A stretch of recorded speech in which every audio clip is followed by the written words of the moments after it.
حدیث مبارکہ میں بیان ہے، نوف بقالی کا یہ خیال ہے کہ موسیٰ علیہ السلام جو خضر علیہ السلام کے پاس گئے تھے، وہ موسیٰ علیہ السلام بنی اسرائیل والے نہیں تھے بلکہ دوسرے موسیٰ تھے۔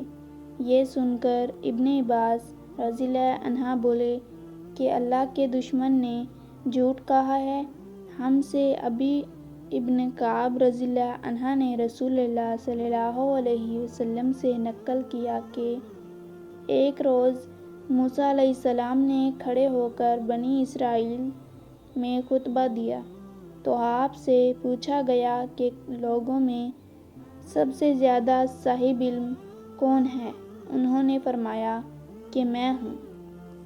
اس وجہ سے اللہ کا غصہ ان پر ہوا کہ انہوں نے علم کو خدا کے حوالے کیوں نہ کر دیا۔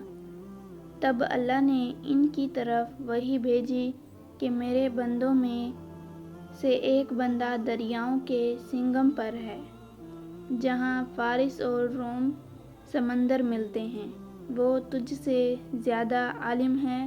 موسیٰ علیہ السلام نے کہا، اے پروردگار، میری ان سے ملاقات کیسے ہو؟ حکم ہوا کہ ایک مچھلی زنبیل میں رکھ لو، پھر جہاں تک اس مچھلی کو گم کر دو گے تو وہ بندہ تمہیں وہیں ملے گا۔ تب موسیٰ علیہ السلام چلے اور ساتھ اپنے خادم یوشع بن نون کو لے لیا اور انہوں نے زنبیل میں مچھلی رکھ لی۔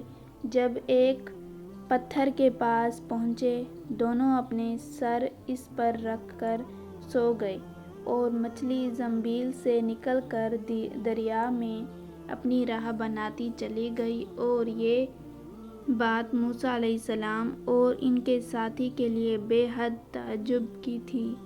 پھر دونوں باقی رات اور دن میں جتنا وقت باقی تھا چلتے رہے۔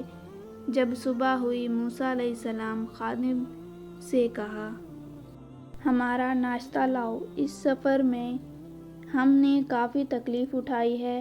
اور موسیٰ علیہ السلام بالکل نہیں تھکے تھے، مگر جب اس جگہ سے آگے نکل گئے جہاں تک انہیں جانے کا حکم ملا تھا، تب ان کے خادم نے کہا، کیا آپ نے دیکھا تھا کہ جب ہم صخرہ کے پاس ٹھہرے تھے تو میں مچھلی کا ذکر بھول گیا؟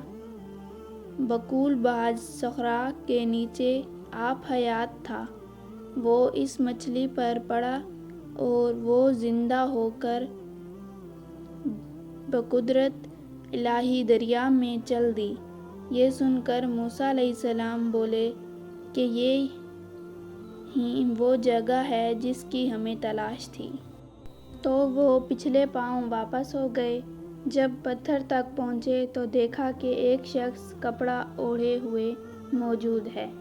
موسیٰ علیہ السلام نے انہیں سلام کیا۔ خضر علیہ السلام نے کہا کہ تمہاری سرزمین میں سلام کہاں؟ پھر موسیٰ علیہ السلام نے کہا کہ میں موسیٰ علیہ السلام ہوں۔ خضر بولے کہ نبی اسرائیل کے موسیٰ؟ انہوں نے جواب دیا کہ ہاں۔ پھر کہا کہ کیا میں آپ کے ساتھ چل سکتا ہوں تاکہ آپ مجھے ہدایت کی وہ باتیں بتلاؤ جو خدا نے خاص آپ ہی کو سکھلائی ہیں؟